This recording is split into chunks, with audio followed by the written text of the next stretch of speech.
जहां नमाज इबादत है, रोजा इबादत है, हज इबादत है, ज़कात इबादत है, अपने बीवी बच्चों के लिए मेहनत करना भी इबादत का एक हिस्सा है।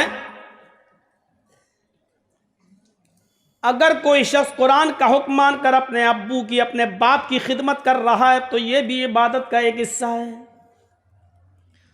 अपने मां की खिदमत कर रहा है तो यह भी इबादत का एक हिस्सा है।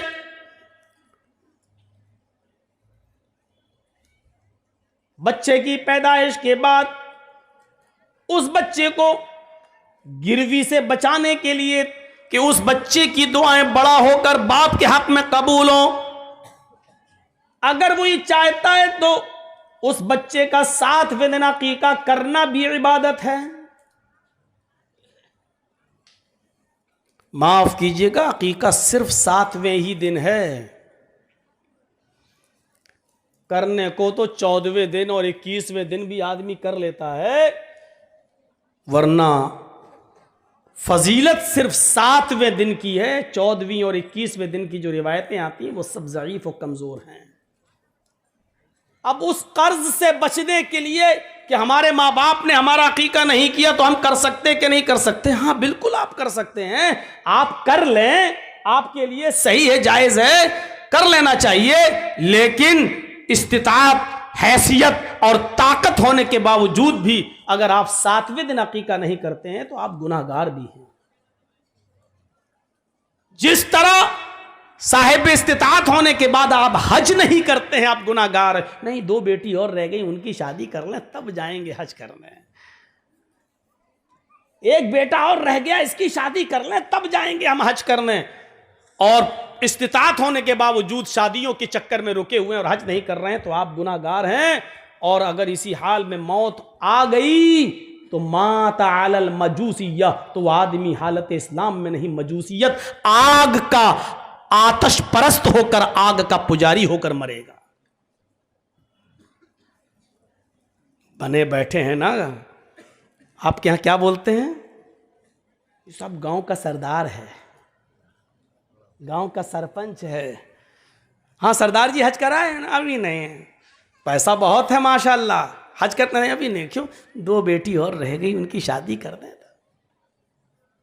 सरदार जी 2 बेटियों की शादी तक आप जिंदा भी रहेंगे या नहीं रहेंगे, इस बात की गारंटी क्या है? अगर इस्तिताअत के बावजूद आप हज करने नहीं गए और 2 बेटियों की शादी के चक्कर में रुके रहे और बीच में मौत आ गई तो आप हालत इस्लाम में नहीं मर रहे हैं, आपकी मौत मजूसियत पर, आग परस्त, आग का पुजारी होने की हालत में हो रही है। जरा तसव्वुर करें, हम हैं कहां, बैठे कहां हैं हम?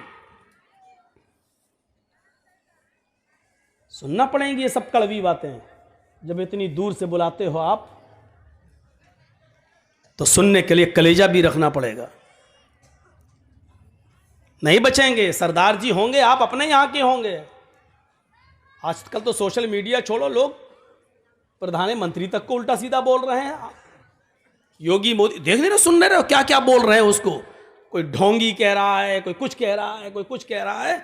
आप तो एक मामूली सरदार हैं, आपसे क्यों नहीं कहा जा सकता है? करना पड़ेगा आपको। 7वें दिन अकीका, ये नहीं चलेगा साहब ऑपरेशन से बच्चा हुआ था इसलिए हम नहीं कर पाए। जरूरी नहीं था कि आप सबको बुलाकर भोज करें। अकीके में क्या है? लड़की है तो घर में 1 बकरी ज़िबा कर दीजिए और उसका गोश्त गरीबों और मिस्कीनों में बांट दीजिए, हो गया अकीका। लड़का है 2 बकरे लाइए और ज़िबा कर दीजिए और उनका गोश्त गरीबों, फकीरों, मिस्कीनों में बांट दीजिए, थोड़ा बहुत आप भी रख लीजिए अपने यहाँ, हो गया अकीका। आपकी बीवी अगर ऑपरेशन से बच्चा हुआ है, डिलीवरी हुई है और हॉस्पिटल में है, अभी आप धूमधाम से अकीका नहीं कर सकते, मत करिए। लेकिन 7वें दिन 2 खस्सी को, 2 जानवर को ज़िबा करके उसका गोश्त गरीबों में तकसीम कर दीजिए, आपका अकीका मान लिया जाएगा, हो जाएगा। मेरे भाइयों, उसके लिए पूरे गांव को पूरा मौजमपुर आ जाए और पूरा ये आ जाए, हम उनको तभी अकीका होगा। नहीं, जब आपको अल्लाह ताला इस्तिताअत दे दे बाद में, फिर खुशी में कभी खिला देना। लेकिन 7वें दिन इस्तिताअत है, ताकत है तो आपको अकीका करना होगा। अगर आप के यहाँ बच्चा पैदा हुआ, लड़का है वो, और 2 बकरों की ताकत नहीं है, 1 की है, तो आप 1 ही लाइए और कर दीजिए। जरूरी नहीं है कि आप 2 ही लाएं। हाँ, लड़का है तो 2 चाहिए अगर इस्तिताअत है तो। अगर लड़का है 2 की इस्तिताअत नहीं है, 1 की है तो 1 ही लाकर आप कर दीजिए। नियत ये हो कि अल्लाह अगर तूने मुझे दिया होता तो मैं 2 करता, लेकिन मेरे पास 2 की नहीं 1 की है, तो 1 ही लाकर ज़िबह कर दीजिए मेरे भाइयों, और उसका गोश्त तकसीम कर दीजिए। इन्न दीन युस्रुन, दीन आसान है, उसको मुश्किल हमने और आपने बनाया। नहीं साहब अभी नहीं करें। क्यों नहीं करें? 1 महीने के बाद मेरी बेटी की शादी फला जगह हुई है, वो 1 महीने के बाद आएगी। जब वो भी आ जाएगी, मेरे नाती भी आ जाएंगे, मेरे पोते भी आ जाएंगे, हैं, तब हम अकीका करेंगे। और इस सिलसिले में रोकते हुए इतने दिन तक अकीके को टाल देना मेरे भाइयों, ये जुर्म नहीं बल्कि जुर्म अजीम है। याद रखना, याद रखना मेरे भाइयों, इस्तिताअत होने के बावजूद भी अगर आपने 7वें दिन अकीका नहीं किया तो आप मुजरिम हैं।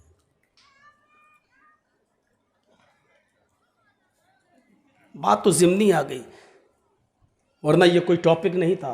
इबादत ये भी एक हिस्सा है। इसी तरीके से कल मैंने कहा था कि औरतों के ताल्लुक़ से, ख़वातीन के ताल्लुक़ से बोलेंगे। बहुत दिन हो गए मेरे भाइयों, ख़वातीन के ताल्लुक़ से कुछ बातें नहीं हो पाई। ये भी हमारे समाज का एक हिस्सा है। अल्लाह के नबी सल्लल्लाहु अलैहि वसल्लम जब भी ईद का या बकरीद का खुतबा देते थे तो उस ज़माने में माइक नहीं था। औरतें जो ईद और बकरीद की नमाज़ पढ़ने आती थी तो अल्लाह के नबी मर्दों में खुतबा देने के बाद फिर औरतों की जहां जमात होती थी, आप पर्दे की ओर से वहां जाकर भी खुतबा दिया करते थे, ताकि औरतें तक हमारी आवाज़ पहुंच जाए और वो भी दीन की दावत से महरूम ना हो। उनको भी आप नसीहत करते थे। हाँ, या माशरन निसाई तसद्दक़न फ़इन्नी उरीतुकुन्ना अक्सरा अहलिन नार, ऐ औरतों की जमात तुम ज्यादा से ज्यादा सदका और खैरात करो, क्योंकि मैंने तुम्हें सबसे ज्यादा जहन्नम में जलते हुए देखा है। फ़इन्नी उरीतुकुन्ना अक्सरा अहलिन नार, सबसे ज्यादा जहन्नम में तुम्हें सबसे ज्यादा जलते हुए देखा है। लेकिन औरतें उस जमाने की कितनी दीनदार थीं, कहने लगी अल्लाह के रसूल आगे हमें कुछ नहीं सुनना है, बस जितना बताया उतना ही काफ़ी है, बस इतना बता दीजिए कि औरतें सबसे ज़्यादा जहन्नम में क्यों जाएंगी।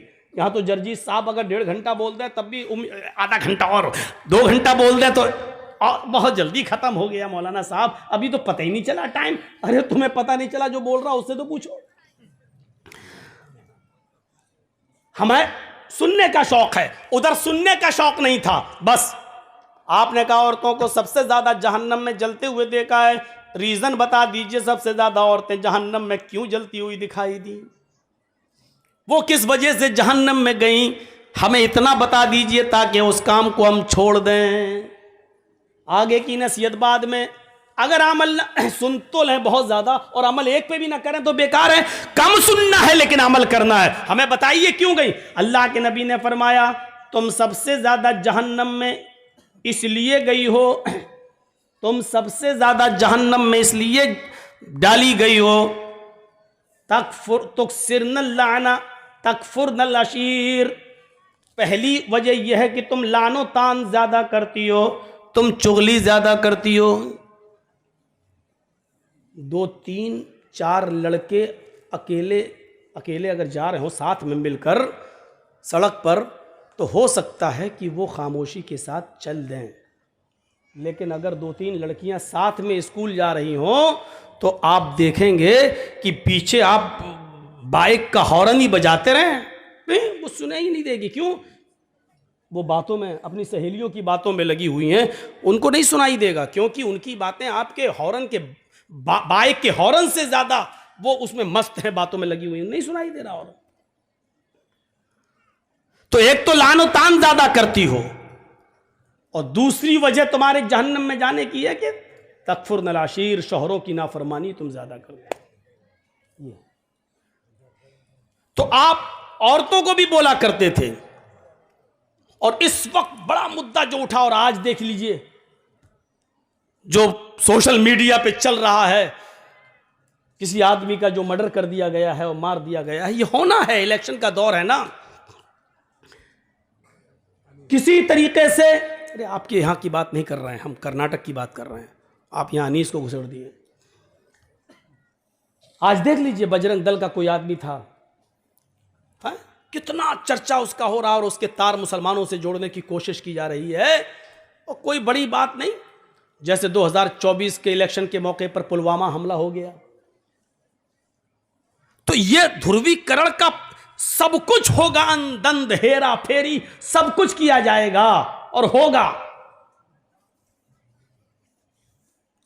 हिजाब का मुद्दा उठा, होना तो यह चाहिए था हिजाब के मुद्दे पर उठने के बाद कि हमें कोई जलूस नहीं निकालना था, कोई एहतिजाज नहीं करना था, लेकिन एक ऐसा मंसूबा होना चाहिए हमारी औरतों के अंदर, हमारी ख्वातीन के अंदर, कि जिस चीज को मुद्दा बनाया अब हम करके दिखाएंगे और इस्लाम की इस अहम रुकन को हम जिंदा करके दिखाएंगे। तो जितनी बेपर्दा घूम रही थी उन सबको पर्दे में आ जाना चाहिए। बाजारों में भी अपना एहतिजाज इस तरीके से पेश करें कि नहीं, ये मसला सिर्फ उन बच्चियों का नहीं रहा जो स्कूल में पढ़ रही और उनको हिजाब से रोका जा रहा है। अब हम बाजारों में जाएंगे तो हिजाब पहनकर जाएंगे, अब हम मायके जाएंगे तो हिजाब पहनकर जाएंगे। होना यह चाहिए था कि अब उसको अपनी आन से और अपनी शान से और अपने मजहब के से जोड़कर देखना चाहिए था हमारी मां बहन बेटियों को। लेकिन जलूस निकाल देने से तो हम उन्हीं का काम कर रहे हैं। उनको तो यही हथियार चाहिए जो हम उनके हाथ में दे देते हैं कि लो साहब, वो अपने मकसद में कामयाब हो जाते हैं। होना यह चाहिए था, हो ये रहा है। चलेगा, 10 मार्च के बाद सब ठंडा हो जाएगा, फिर उस इलाके में चलेगा जहां फिर इलेक्शन का दौर होगा।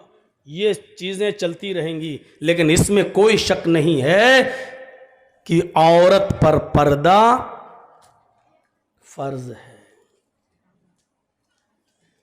आज मैं आपको कुछ ऐसी चीज बताना चाहता हूं कि लफ्ज़ औरत ही ये बतलाता है कि पर्दा है। औरत, फीमेल, उर्दू में क्या कहेंगे? औरत। हिंदी में क्या कहेंगे? स्त्री। इंग्लिश में कहेंगे वोमेन। उर्दू और अरबी ये दोनों लफ्ज क्या है? औरत। और ये औरत का लफ्ज इतना मशहूर हुआ कि हिंदी की जो किताबें हैं सिलेबस, उसमें भी यही पढ़ाया जाता है। छोटे ओ से ओखली, बड़े ओ से औरत। खुद हिंदू सिलेबस में भी यही लिखा है, औरत। लेकिन औरत का माना क्या होता है? औरत का माना ही होता है सतर। औरत का माना ही होता है छिपाई जाने की चीज। औरत का माना होता है, खुलकर सही माना बता दूं, औरत का माना होता है नंगा या नंगी। और नंगी चीज को छिपाया जाता है। जो चीज बरहना हो उसको छिपाई जाती है। तो औरत के माना क्या होते हैं? नंगा या नंगी, उसको छिपाया जाए। कुरान करीम की आयत से समझाने की कोशिश करता हूं। सलासतु औरातिन लकुम, यह है कुरान करीम की आयत का एक टुकड़ा। देखिए, औरत का प्लूरल इस्तेमाल हुआ है। थोड़ी सी स्पीड हमारी डाउन होगी, बाद में हम फिर अपने लबो लहजे में आएंगे। पहले समझ लीजिए, सलासतु औरातिन लकुम, औरत का प्लूरल इस्तेमाल हुआ क्या है? औरात। औरत सिंगुलर और औरात प्लूरल। 3 वक्त ऐसे हैं जो नंगे हैं। अब भौंडा तर्जुमा अच्छा नहीं लगता है, इसलिए इसका तर्जुमा मैं यूं कर रहा हूं, सलासतु औरातिन लकुम, 3 टाइम्स। 3 औकात, 3 वक्त ऐसे हैं जो पर्दे के वक्त हैं। इन पर्दे के वक्तों में, इन नंगे वक्तों में तुम किसी के घर न जाया करो। अल्लाह ताला ने, कुरान कह रहा, अल्लाह ताला ने जो आदाब सिखलाए हैं कि किसी के घर जाओ तो पहले दरवाजा खटखटाओ, जब वो दरवाजा खोले तो सलाम कह के अंदर जाओ। वहीं पर अल्लाह ताला ने यह भी बताया कि 3 वक्त ऐसे हैं जो पर्दे के वक्त हैं, उन वक्तों में तुम किसी के घर न जाया करो। और वो 3 वक्त पर्दे के वक्त जो हैं, जो नंगे वक्त औकात कहलाते हैं बरहना, नंगे औकात वो क्या हैं? नमाज फजर से पहले, पहला वक्त फजर की नमाज से पहले तुम किसी के घर मत जाओ। भाई शौहर बीवी हैं, लेटे हैं, आराम कर रहे हैं, सो रहे हैं, आप किसी के घर इस वक्त नहीं जाइए। मना किया है फजर की नमाज से पहले किसी के घर जाने से। नमाज इशा के बाद किसी के घर मत जाओ। 2 वक्त हो गए। नमाज फजर से पहले किसी के घर मत जाओ और इशा की नमाज के बाद किसी के घर मत जाओ, क्योंकि इशा की नमाज के बाद वक्त जो होता है वो सोने का वक्त होता है। हमारे यहां इशा की नमाज का वक्त गुलछर्रे उड़ाने का वक्त होता है, क्रिकेट खेलने का वक्त होता है, पूरी रात कैरम बोर्ड खेलने का वक्त होता है।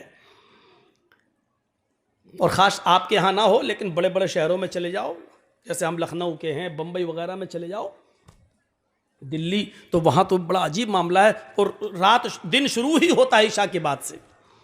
वहाँ 2 वक्त हो गए। नमाज फजर से पहले किसी के घर मत जाओ, ईशा की नमाज के बाद किसी के घर मत जाओ। और तीसरा पर्दे का वक्त क्या है? दोपहर में ज़ोहर की नमाज के बाद जब आदमी कैलूला करता है। ये कैलूला सुन्नत है। अल्लाह के रसूल और आपके सहाबा कभी कैलूला छोड़ते नहीं थे। कैलूला का मतलब समझते हैं ना?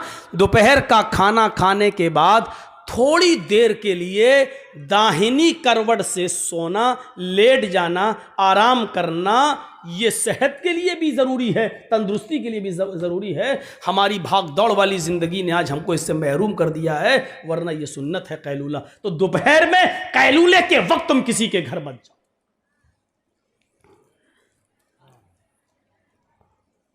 तो ये 3 वक्त पर्दे के वक्त बताए हैं, किसी के घर इन वक्तों में नहीं जाना चाहिए। बहुत ज़्यादा इमरजेंसी हो, ज़रूरी हो, किसी की तबीयत ख़राब हो, फ़ोन करके बुला रहा हो, तो देखिए मजबूरी में फिर कुछ कंडीशनें बन जाती हैं। मजबूरी में फिर इतनी मजबूरी कि जान जा रही हो, कोई चीज़ नहीं मिल रही हो, तो ऐसी सूरत में तो फिर खिंजीर का, सूअर का गोश्त भी हलाल हो जाता है जान बचाने के लिए। वो फिर मजबूरी की एक कैफियत दूसरी हो जाती है। मैं यहाँ जो कैफियत बतला रहा हूँ वो ये है कि मजबूरी हो तो अलग बात है, वरना इन 3 औकात में किसी के यहाँ नहीं जाना चाहिए। तो यहाँ क्या लफ्ज़ इस्तेमाल हुआ? औरत, और उसका प्लूरल औरात। सलासत औरात लकुम, 3 वक्त ऐसे हैं जो नंगे औकात हैं, इनको पर्दे की ज़रूरत है, यानी इन औकात के अंदर तुम किसी के घर न जाओ। एक जंग हो रही थी, जंगे अहज़ाब, ग़ज़वे अहज़ाब के नाम से मशहूर थी। अल्लाह के नबी ने जब सहाबा से उस ग़ज़वे में निकलने के लिए गुजारिश की कि निकलो उस जंग में, तो जो मुनाफिक थे, मुनाफिक जानते हैं ना, उसको बताने की ज़रूरत नहीं। आज थोड़ा सा गर्म पानी रखिएगा, क्योंकि लगता है कि जाएगी आवाज़। नहीं है तो मंगा लो थोड़ा सा, आजकल तो चाय की होटलें तो खुली होंगी। तो सुनिए, जब ग़ज़वे अहज़ाब के निकलने का हुक्म दिया मुसलमानों को, सहाबा को, तो उसमें बड़ी अजीब चीज़ बता रहा हूँ आज। तो उसमें जो कुछ मुनाफिक थे, मुनाफिक को मैं इतना बता दूं, मुनाफिक किसे कहते हैं? जो ना इधर होता है ना उधर होता है, ना इस्लाम के अंदर ना कुफ्र के अंदर, उसको पता ही नहीं चलता कि सही क्या है। वो हमारे मुंह पे हमारे जैसी और आपके मुंह पे आपकी जैसी, ये होता मुनाफिक। मुनाफिक को समझाने के लिए सही मिसाल दूं, एक तो होती है नींद, गहरी नींद, हम सो रहे हैं, गहरी नींद सोने वाला आदमी दुनिया की लज्जतों से महरूम है, लेकिन नींद की लज्जत उसको मिल रही है, सुकून उसको मिल रहा है। और एक होता है जागना, जागने वाला दुनिया की लज्जतों से फायदा उठा रहा है, ये भी खा रहा है, वो भी खा रहा है, ये भी खेल रहा है, वो भी, दुनिया की लज्जतों से फायदा उठा रहा है, लेकिन नींद का मजा नहीं ले पा रहा है, नींद का सुकून हासिल नहीं कर पा रहा है। ये 2 चीजें समझ ली आपने। गहरी नींद में जो आदमी सो रहा है वो दुनियावी चीजों के मजे नहीं ले रहा है, लेकिन नींद का सुकून उसको मिल रहा है। जागने वाला आदमी दुनियावी चीजों से लुत्फ अंदोज हो रहा है, एंजॉय ले रहा है, लेकिन नींद के मजे नहीं ले पा रहा है। बीच में एक नींद कैसी होती है? बैठे बैठे मौलाना जर्जीस तकरीर कर रहे हैं, हम फिर उठ गए, उठ गए। ये वो कैफियत होती है, ना जाग रहा है ना सो रहा है, ना दुनियावी लज्जत ले पा रहा है और ना नींद का ही मजा ले पा रहा है। यही होता है मुनाफिक।